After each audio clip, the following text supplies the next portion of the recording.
আম বাগানটা দেখতেই পাচ্ছ। চলো, এই রাস্তা দিয়েই কিন্তু আমরা মঙ্গল পাণ্ডে যাব, তোমরা দেখতে থাকো।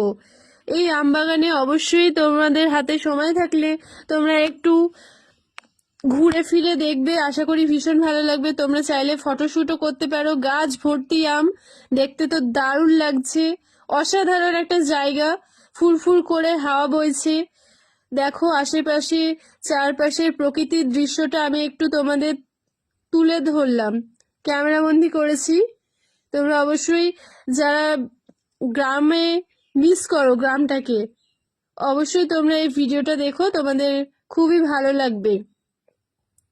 আমরা টোটো করে যাচ্ছি, তোমরা নজর রাখো ভিডিওর দিকে। আশেপাশে কিন্তু নানান রকমের গাছগাছালি তোমরা দেখতে পাবে, অনেক কিছু চাষ হয়েছে গ্রাম অঞ্চলে তো। লাউ শাক, কুমড়ো শাক সবকিছুরই চাষ হয়। এই দেখো আমরা সরাসরি চলে এসেছি মঙ্গল পাণ্ডে ঘাটে, দেখতে পাচ্ছ। আমার খোপাটা দেখছো, খোপার ভর্তি ফুল। এই যে মন্দিরটা দেখছো, মন্দিরটা এখনো কমপ্লিট হয়নি। তারই মাঝে দেখো কত সুন্দর সুন্দর গাছ, পুরো নার্সারি টাইপের, বাউন্ডারিতে ঘেরা। জলটাও কিন্তু খুবই সুন্দর, অসাধারণ লাগছে পরিবেশটা। ওই যে আমাদের বড় শিব ঠাকুর দেখছো তোমরা, ওই জলের মধ্যে কিন্তু দুটো বড় বড় কচ্ছপও আছে, অবশ্যই তোমরা দেখতে পাবে। আমাদের কেমন লাগছে অবশ্যই কমেন্টে জানাতে ভুলো না। আমি আছি, মাম্মি আছে, বুনু আছে, মাসি, মাসির মেয়ে, মাসির ছেলে, আমরা সবাই মিলে মঙ্গল পাণ্ডের ঘাটে ফার্স্ট টাইম ঘুরতে এসেছি। আর ঘুরতে এসে অসাধারণ লাগছে। এই যে ভিডিওতে দেখতেই পাচ্ছ, এটা আমার মাসির মেয়ে, মাসির হাত ধরে যাচ্ছে।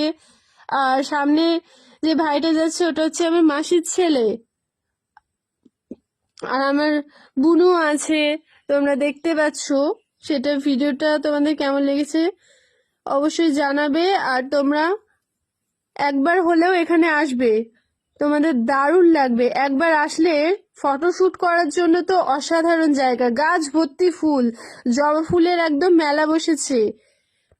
গাছ ভর্তি ফুল দেখতে কার কার ভালো লাগে, একদম মনটা খুশি খুশি হয়ে যায় না বলো? নানান রকমের গাছ একদম। ওই যে আমার মাম্মি দেখো একটু ফটোশুট করে নিচ্ছে। সাথে কি আছে বলো তো, আমাদের মিষ্টি গোপু সোনা।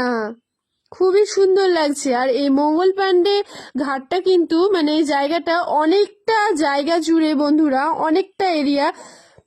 আমি তোমাদের যতটা সম্ভব ভিডিওর মধ্যে দেখানোর চেষ্টা করেছি। অবশ্যই তোমরা এসো, না আসলে তোমরা বুঝতে পারবে না যে এরকম সুন্দর একটা জায়গায় তোমরা কেন আগে আসোনি, মিস করবে। আর মঙ্গল পাণ্ডে ঘাটের আশেপাশে কার কার বাড়ি আছে কমেন্টে জানাতে ভুলো না।